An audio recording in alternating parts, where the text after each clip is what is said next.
Hola, ¿qué tal? Bienvenidos, estimados estudiantes, a esta modalidad de aula virtual.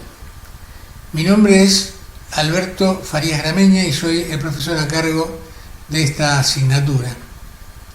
Ya han visto ustedes algunos materiales que las profesoras que forman parte de nuestro equipo, Adriana Fernández Zapino, Virginia Daniela Ross, han subido a la plataforma y han podido ver, por ejemplo, algunas características relacionadas a la definición del concepto de personalidad, que ahora vamos a retomar enseguida.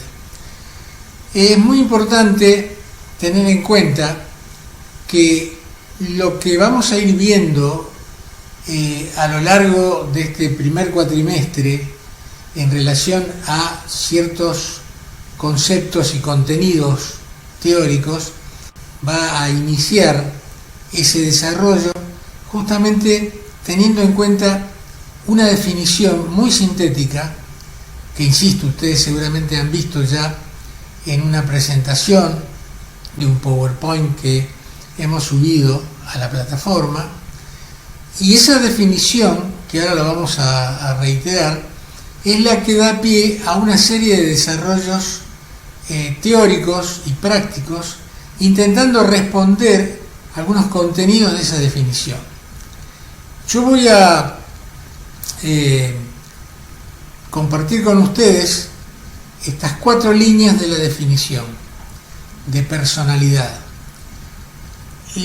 Nosotros tomamos 2 referencias históricas. Una, la de Gordon Allport, un autor que ustedes seguramente a lo largo del año van a ir conociendo más, porque hay mucho material teórico sobre personalidad desarrollado históricamente por Allport. Luego también una definición complementaria de 2 autores, Carver y Scheyer, también uno de los textos más conocidos de Carver y Scheyer es justamente un manual sobre personalidad que nosotros hemos tomado algunos capítulos para compartirlo con ustedes. Y finalmente, de nuestra propia quinta teórica, hemos tratado de redondear y actualizar esta definición. Dice que la personalidad puede pensarse como la organización, y ahora imaginen ustedes que estamos frente a un pizarrón y yo voy con un marcador, con una tiza, que antiguo, ¿no? Porque ahora se usan marcadores, voy subrayando algunas palabras.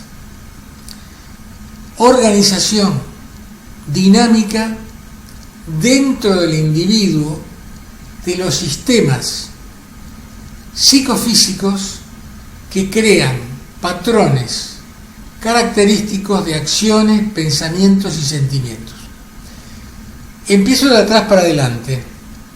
Pensamientos, acciones, pensamientos y sentimientos son los 3 componentes de lo que en psicología llamamos conducta, comportamiento. Es decir, la acción observable, yo escribo en un pizarrón, es comportamiento, es conducta. Ustedes van a ver muchas veces en texto behavior, conducta, comportamiento en inglés. Los pensamientos, que obviamente va de suyo, no son observables fuera del sujeto que piensa, es una conducta. Pensar es un comportamiento. Y los sentimientos, la emocionalidad, forman parte justamente del comportamiento. En definitiva, el comportamiento, objeto de estudio científico de la psicología, la conducta, el comportamiento, vamos a darlo estos 2 conceptos por similar, ¿no? Conducta y comportamiento, son el objeto de estudio de la psicología, no otra cosa, no la mente, las emociones, el alma. Si bien etimológicamente el concepto de psicología, psique, es alma, logos, psique, pero esto es una cuestión histórica, mítica, si ustedes quieren anecdótica. La psicología científica, como ciencia mayor, estudia el comportamiento, y al estudiar el comportamiento estudia la acción, el pensamiento y la emoción. Hay comportamientos solamente que se limitan a la acción, sin pensamiento y sin emoción. Hay emociones sin acciones. ¿Hay pensamientos sin emociones? No. Si yo estoy pensando algo, ese pensamiento está ligado fuertemente con la emocionalidad. Esa emocionalidad puede ser mayor, menor, etcétera, no importa. Pero pensamiento, acción y emoción son tres elementos inextricables que forman parte del comportamiento. Eso no quiere decir que una persona, según su estilo de personalidad, según su perfil de personalidad, tienda más a cargar más ciertas cuestiones vinculadas con la emocionalidad que con ciertos razonamientos, ciertos pensamientos. Otras personas tenderán a cargar más las acciones, vincularán la emoción con la acción. Y no sé, tuve un gran impulso, no lo pensé. Otros dirán, pero ¿por qué no le contestaste? Y lo que pasa es que me puse a pensar y me di cuenta que no me convenía, una persona más racional. Hay personas más emocionales, no es que otros no lo sean, sino que estas son personas donde predomina la emocionalidad en su personalidad. En otras personas predominan las acciones, son personas más de acción, y en otras personas predominan más el pensamiento. Dan vueltas sobre el pensamiento, no se deciden a actuar, evalúan los riesgos, y quizá limitan las emociones, las mantienen ahí, para que no se muevan demasiado, no toman determinadas acciones, no hacen determinadas cosas porque primero lo piensan mucho, son personas que piensan mucho. Ahora, al estar pensando, no es que no haya emocionalidad, esa persona puede estar pensando y muy angustiada a ver qué hace, si va o no va, ¿sí? Si se anota en el examen, si no se anota en el examen, porque si me va mal, y otro dice, yo voy, si me va como me vaya, y si no volveré a darlo. Es decir, es una persona más de acción. Y la otra persona, antes de dar el examen, bueno, por poco tiene una angustia tan grande como si ahí se le fuera la vida. Es decir, eso justamente lo ideal es que haya un equilibrio entre la acción, el pensamiento y la emoción. Bien, dicho esto, entonces, retomemos un poco la definición que la personalidad puede pensarse en una organización. Enfatizo organización. Organización es un sistema que está articulado, que interactúa, donde un elemento forma parte de una totalidad. Y si ese elemento se modifica, los otros también se modifican. Así funciona, por ejemplo, un equipo. Una organización es algo, no es una suma de elementos aislados, es una sumatoria de elementos vinculados que dependen todos de todos en distintos niveles, evidentemente, y cuyo resultado final, la calidad del resultado final es diferente a si fuera la mera sumatoria de los elementos que conforman. ¿Esto qué quiere decir? Juan, Alberto y Adriana individualmente hacen determinadas cosas, pero juntos en equipo producen una sinergia que da un resultado diferente y que no es la sumatoria de lo que hace uno más lo que hace otro más lo que hace. Es el resultado de los que hacen todos en conjunto. Este es el concepto de organización. El concepto de equipo es un concepto un poco más refinado que vamos a ver en otra oportunidad. Dinámica. Organización dinámica. Porque puede haber una organización estática. Es complicado, una organización está en movimiento, pero enfatiza el concepto de dinámico porque está en constante movimiento. Esto no quiere decir que la personalidad se modifique de un día para el otro. Es más, hay un concepto que nos dice que la personalidad, una vez terminada de configurarse, tiende a mantenerse. lo que se modifica es la respuesta de la personalidad frente a determinados hechos externos. No existe una personalidad dentro de un frasco, existe una personalidad en interacción con su medio ambiente. Por consiguiente, para entender una acción de la personalidad, para entender el efecto de una acción de personalidad, hay que entender la situación, el contexto. Frente a una misma situación, distintas personalidades actuarán de manera distinta, responderán, interpretarán y interactuarán de manera diferente. Y una personalidad frente a distintas situaciones, lógicamente va a comportarse de manera distinta. No se comporta la persona de la misma manera en una fiesta que en un examen. Ahora bien, que se comporte de distinta manera, ¿qué quiere decir? ¿Quiere decir que cambia la personalidad? No. Quiere decir que aún con el mismo tipo de organización va a asumir tácticas y estrategias diferentes en función de las distintas situaciones. Pero estas tácticas y estrategias diferentes remiten todas a un mismo objetivo. Y ese mismo objetivo tiene que ver con la estructura de personalidad. Si la estructura de personalidad es fundamentalmente intelectiva, es decir, donde predomina más el pensamiento, las distintas tácticas a usar tienen que ver con, en definitiva, lograr fortalecer ese proceso de razonamiento. Y si hay un predominio de la emocionalidad, las distintas tácticas que se usan frente a una misma situación estarán en función de fortalecer esa esencia emocional, es decir, de mantener la emocionalidad o de no dejar que la emocionalidad o aumente o desaparezca, porque la lectura que se hace es desde la emocionalidad. En el otro caso lo hará desde el pensamiento predominante y en el tercer caso lo hará desde la acción predominante. Por ejemplo, una persona de acción que tenga comportamientos manipuladores operará ante distintas situaciones, obviamente con distintas tácticas, pero todas van a tender a reforzar la manipulación de la situación, sin dejar que la situación manipule al sujeto. En un extremo, esa manipulación puede llegar a la psicopatía, que es un rasgo, digamos, de personalidad patológica que no vamos ahora a profundizar. Bien, sigo con la definición para después entrar a una segunda parte de este primer contacto teórico, que tiene que ver con un concepto importante en cuanto a la formación de la personalidad, que es justamente cuánto hay de lo heredo constitucional y cuánto hay de aporte del medio ambiente y el aprendizaje de los primeros años de vida en el perfil y en la configuración de la personalidad.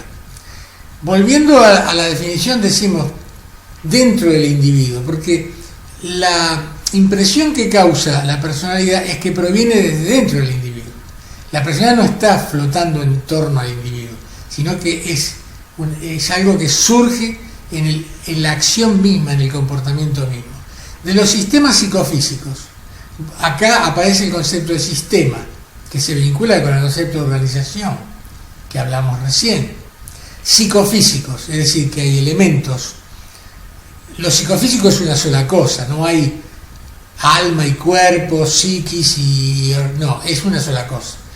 Pero psicofísico en el sentido de que uno observa, como me están observando ahora mismo, a ver las manos, observa el movimiento de lo físico, y también además uno siente, cuando uno está entusiasmado con algo, el cuerpo se hace sentir. Cuando uno está angustiado, se produce un angostamiento, como algo como que falta el aire. Entonces es psicofísico, psiquis y físico, es una unidad. Esa organización dentro del individuo de los sistemas psicofísicos crean patrones, es decir, comportamientos que se repiten, son como estructuras de comportamiento que se repiten, y esos patrones responden a los distintos estilos de personalidad que veremos en otra oportunidad. que son característicos, y esos patrones característicos de las distintas personalidades son los que le dan perfil, los que dibujan las acciones, los pensamientos y los sentimientos. Muy bien.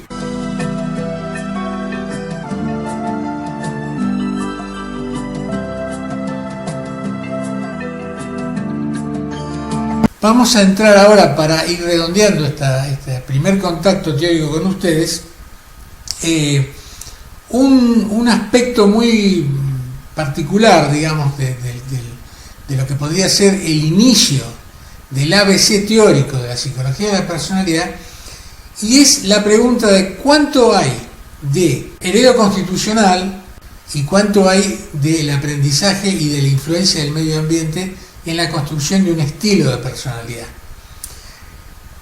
Habría que decir antes que la personalidad se construye durante toda la primera y la segunda infancia hasta donde aparece la pubertad y la adolescencia.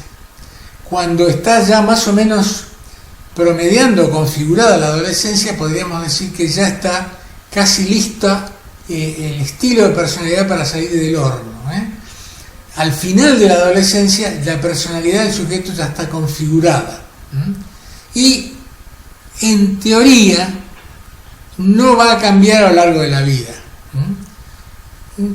Esto lo ponemos entre paréntesis porque podría haber situaciones extremas en la vida de un sujeto que provocara algunos cambios en ciertos aspectos del comportamiento vinculados a la estructura de la personalidad.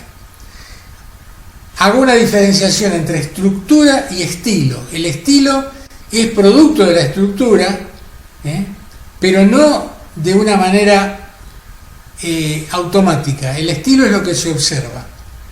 La estructura es lo que está debajo del estilo. Distintas estructuras pueden producir estilos parecidos, y un mismo estilo podría referir a estructuras diferentes, ¿sí? ¿Esto qué quiere decir? Que un mismo estilo, por ejemplo, le voy a dar un adelanto, un estilo extrovertido podría estar vinculado a una estructura, llamémosle de personalidad normal, o no patológica, pero también un estilo extrovertido podría estar vinculado con una personalidad psicopática o inclusive con una personalidad neurótica extrema, etc. Es decir, que por lo menos por ahora diferencia en estilo de estructura.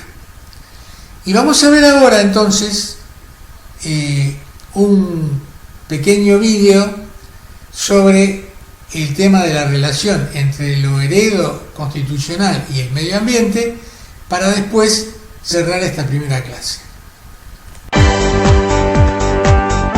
Universidad Nacional Autónoma de México.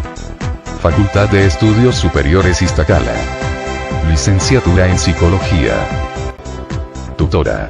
Licenciada María Soledad Olazo Pérez. Alumno Federico Morales Gómez. La herencia y el ambiente. Las metas del estudio del desarrollo humano son describir, explicar, predecir y modificar la conducta humana. De acuerdo con esas metas, los científicos del desarrollo han presentado teorías acerca de por qué la gente se desarrolla como lo hace. Recordemos que una teoría es un conjunto de conceptos o afirmaciones relacionados lógicamente, los cuales buscan describir y explicar el desarrollo y predecir qué tipos de conducta podrían ocurrir bajo ciertas condiciones. De este modo, la forma en que los teóricos explican el desarrollo depende en parte de la forma en que contemplan tres temas básicos. 1. El peso relativo dado a la herencia y el ambiente. 2. Si las personas son activas o pasivas en su propio desarrollo. Y 3. Si el desarrollo es continuo o ocurre en etapas. En primer lugar, la herencia es, en orden de adopción, el primer determinante de la conducta y personalidad del ser humano. La genética es la ciencia que estudia la herencia. Los factores innatos, heredados de los padres biológicos, que afectan el desarrollo. Cuando se unen el óvulo y el espermatozoide, dotan al bebé por nacer de una estructura genética que influye en una amplia gama de características, que van del color de los ojos y el cabello a la salud, el intelecto y la personalidad.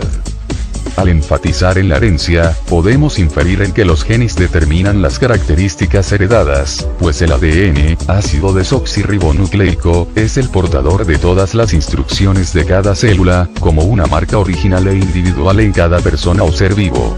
Mendel propuso las leyes de herencia, y así utilizó el término de herencia dominante para explicar los rasgos heredados por el ser u organismo, y finaliza con que de la unión de dos seres paternales, solo uno de los rasgos de ambos predomina sobre el otro, al que predomina se conoce como dominante y el que permanece oculto, o no se hace tan notable se denomina recesivo. A partir de estos principios de Mendel, podemos comprender mejor en la vida cotidiana, frases que a veces cómicas, nos dan una razón muy cierta de la herencia, como lo son: igualito a su papá, con los mismos gestos que su padre, salió a la madre, es la viva imagen de la madre, entre otros.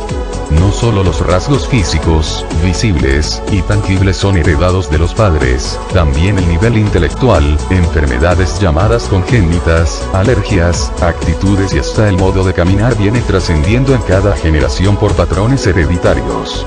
Existen muchos otros factores que determinan la herencia de un ser humano, como lo son las anormalidades genéticas y cromosomáticas, pues los genes a veces transmiten algunos defectos, y estos a veces son notables físicamente, como lo es el pie plano, el labio leporino, el paladar hendido, el enanismo, etc. Todos estos defectos pueden ser transmitidos tanto por la herencia dominante como por la recesiva. El ambiente es el segundo determinante de la personalidad y conducta del ser humano luego de su nacimiento.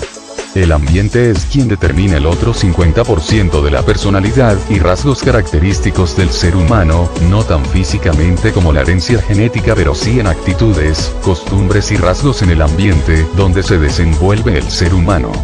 El ambiente prenatal y postnatal desempeña un importante papel en lo que es y será un hombre. Es de saber que algunas características físicas como color de ojos y el tipo de sangre son heredadas, pero otros rasgos relacionados con la salud, la inteligencia y la personalidad están sujetos no solo a la herencia genética sino también al ambiente. Este tema ha sido muy cuestionado a través de los años, pero los estudios hoy en día pueden afirmar que es posible aumentar la inteligencia de un bebé a través de factores ambientales, que lo motiven para tal fin, y a su vez, se puede modificar el ambiente para que sea lo más apropiado y favorable posible y lograr tal fin. La incidencia de la naturaleza y la crianza depende de múltiples factores, pero estas dos serán interminablemente inseparables, siempre estarán tomadas de la mano para determinar a un individuo. Por ejemplo, la cognición y la personalidad están más sometidas a variaciones debido a la experiencia. Debido a los tipos de familias en las que crecen los niños, las escuelas a las que asisten y la gente que encuentran. ¿Cómo operan juntos la herencia y el ambiente? Actualmente, a medida que la investigación en la neurociencia cognitiva y la biología molecular destaca cada vez más la complejidad del desarrollo, muchos científicos del desarrollo han llegado a considerar que una aproximación únicamente cuantitativa al estudio de la herencia y el ambiente es simplista. Collins y otros, 2000. Consideran que estas dos fuerzas están entrelazadas y son inseparables. En lugar de considerar que los genes y la experiencia operan directo sobre un organismo, consideran que ambos son parte de un complejo sistema de desarrollo. Gottlieb, 1991.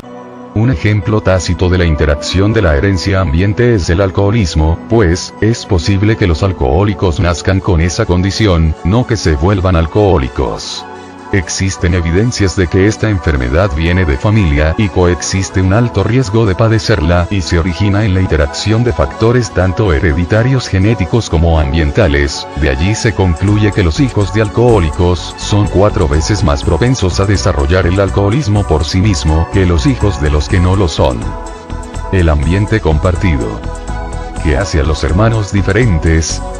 Aunque dos niños de la misma familia tengan un sorprendente parecido físico, los hermanos pueden ser muy diferentes en intelecto y en especial en la personalidad. Bloom, 1989. Sí. Una razón son las diferencias genéticas o temperamentales, que llevan a los niños a necesitar diferentes tipos de estimulación o a responder de manera distinta a un ambiente familiar similar.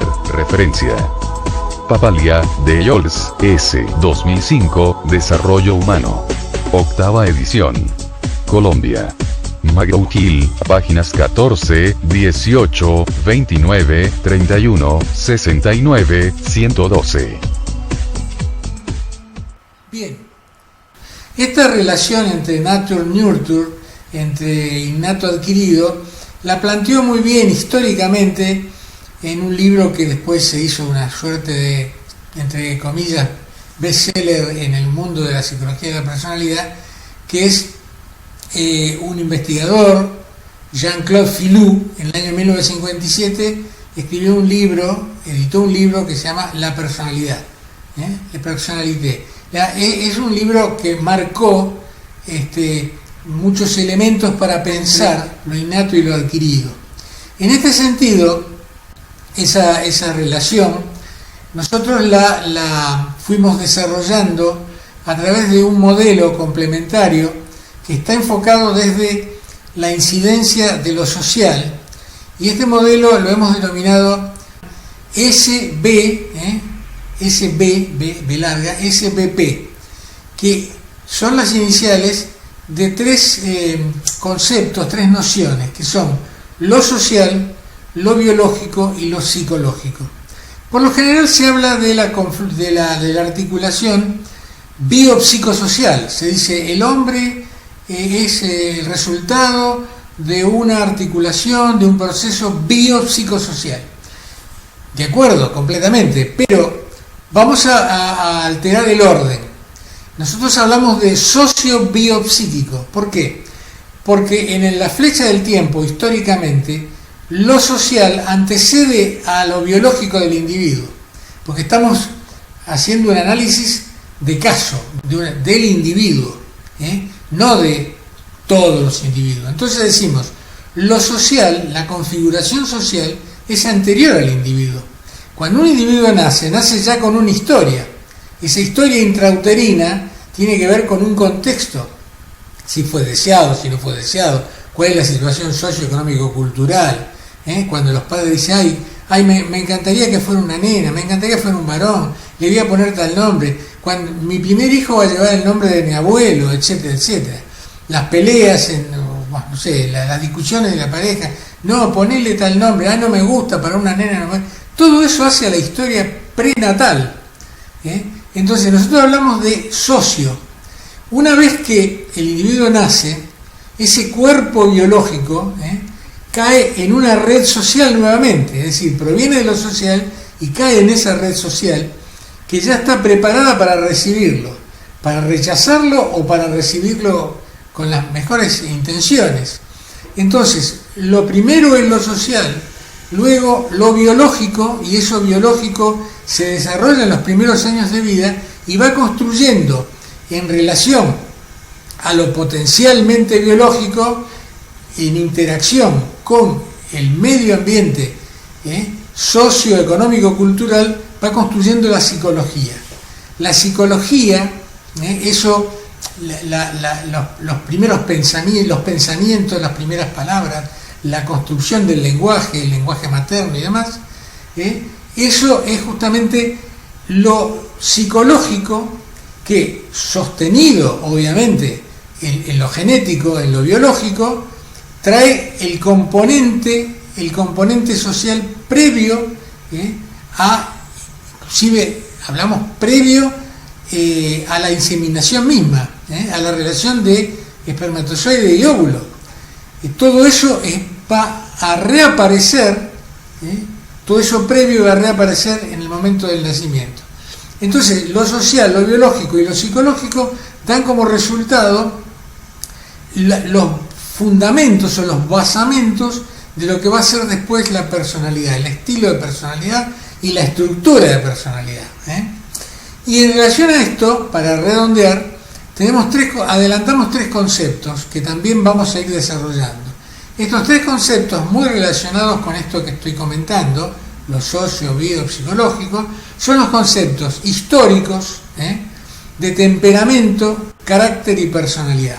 Temperamento, carácter y personalidad. El temperamento son los elementos heredados, son los elementos genéticos de alguna forma.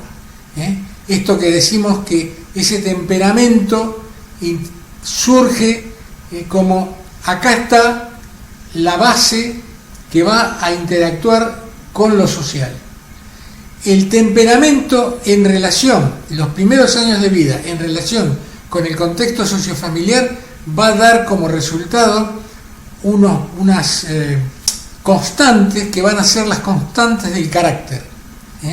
Carácter es una palabra cuya etimología quiere decir cuña, lo que queda marcado. Lo caracterológico queda marcado. Todavía no es la personalidad, pero son como los fundamentos, como las bases, los basamentos. Lo temperamental y lo caracterológico son los basamentos sobre el que se va a construir la personalidad. Y hacemos una comparación, una metáfora con un edificio, con la construcción de un edificio.